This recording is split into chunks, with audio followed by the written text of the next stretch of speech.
Tipos de fibras musculares. Las fibras de los músculos estriados pueden clasificarse en varias categorías: tipo 1, tipo 2 y tipo 2A. En algunas bibliografías lo pueden conseguir como tipo 1, tipo 2A y tipo 2B. Tipo 1, también llamadas fibras de contracción lenta o rojas, son de diámetro pequeño, están irrigadas por gran cantidad de vasos sanguíneos y poseen en su interior numerosas mitocondrias, pero muy poco glucógeno. Funcionan principalmente para actividades que precisan contracciones de poca intensidad, pero muy prolongadas en el tiempo, por ejemplo, en el mantenimiento de la postura corporal. Fibras tipo 2, también llamadas de contracción rápida o blancas, tienen características opuestas a las fibras del tipo 1. El diámetro es mayor, están poco vascularizadas, contienen pocas mitocondrias y mucho glucógeno. El organismo las utiliza principalmente para ejercicios poco duraderos en el tiempo, pero de intensidad alta. Son muy sensibles a la fatiga. Y las fibras tipo 2A tienen características intermedias entre las tipo 1 y tipo 2. Dependiendo del tipo de entrenamiento que realice una persona, pueden transformarse en fibras de tipo 1 si predominan los ejercicios de fuerza prolongados, o en fibras de tipo 2 si en el entrenamiento predominan los ejercicios que precisen actividad muscular intensa pero de corta duración, entre 30 segundos y 2 minutos. Clasificación de los músculos. Los músculos pueden clasificarse dependiendo de su forma, localización, tamaño, orientación de sus fibras, posición relativa, función y acción. Acá en el cuadro podemos ver algunos ejemplos de esta clasificación. Según su forma, podemos ver como ejemplos el trapecio, romboides, cuadrado lumbar.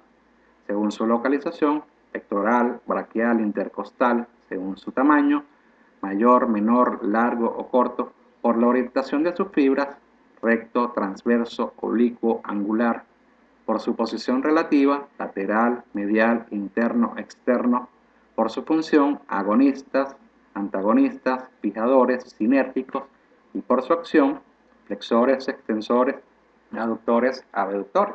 Esto lo vamos a ver a continuación. Clasificación según su función. Agonistas o movilizadores principales realizan un movimiento determinado. Los antagonistas u oponentes se oponen directamente a un movimiento determinado, realizado por un músculo agonista. Hace la acción opuesta al músculo agonista. Si ponemos un ejemplo más gráfico, el movimiento de flexión del bíceps lo realiza el bíceps braquial, que es el músculo agonista. La extensión del codo la realiza el tríceps, que en este caso sería el antagonista para la flexión del brazo.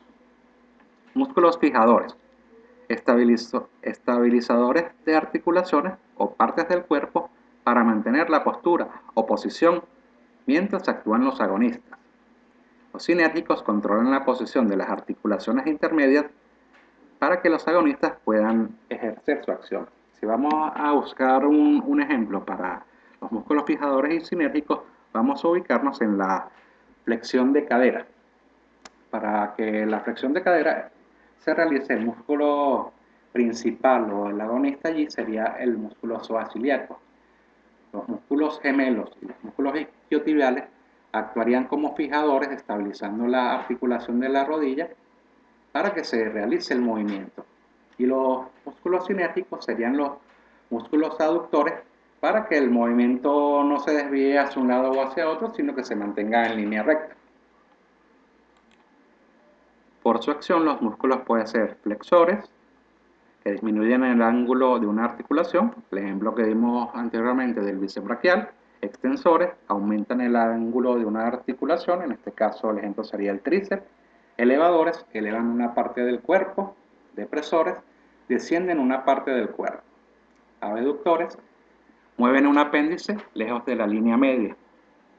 Ahí el músculo que tenemos de referencia de ejemplo es el deltoides. Aductores son músculos aproximadores, mueven un apéndice hacia la parte media del cuerpo. Por ejemplo, el aductor mayor en el muslo. Músculos rotadores, hacen girar un hueso sobre su eje longitudinal. Ejemplo, el esternocleidomastoideo, para permitir la rotación y flexión del cuello.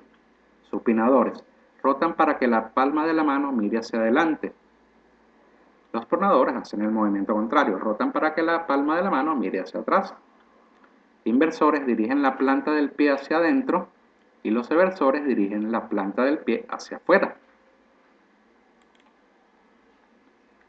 Tendones. Se llama tendón a la estructura anatómica situada en el extremo de un músculo, que sirve para unirlo a un hueso.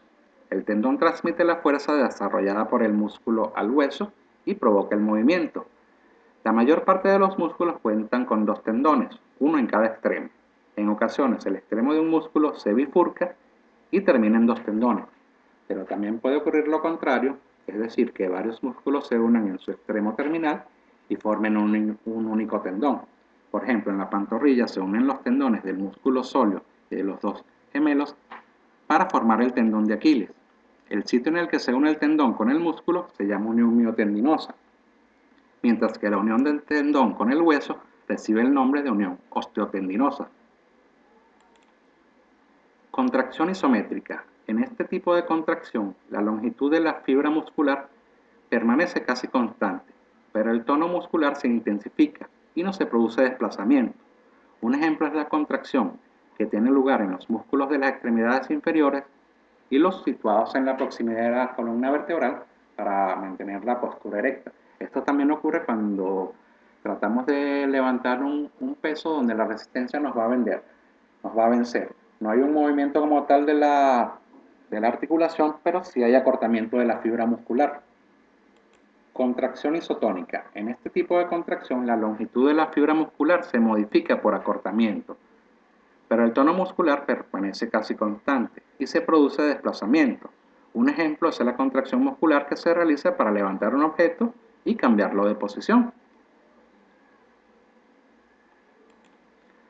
Acá podemos ver un ejemplo de los músculos del cuerpo en una vista anterior.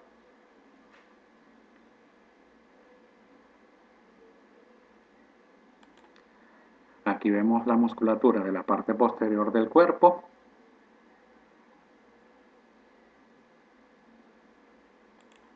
Y aquí vemos la musculatura restante en una vista lateral.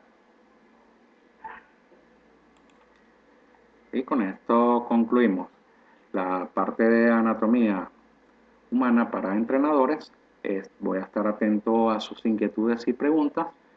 Las podemos responder por el aula de Classroom. También se les va a dejar asignado allí una actividad para que realicen y se les va a enviar un PDF con esta presentación por esa misma vía. Espero hayan aprovechado esta ponencia y que sea de gran utilidad para ustedes y estoy a la orden para responder sus dudas. Que tengan buen día.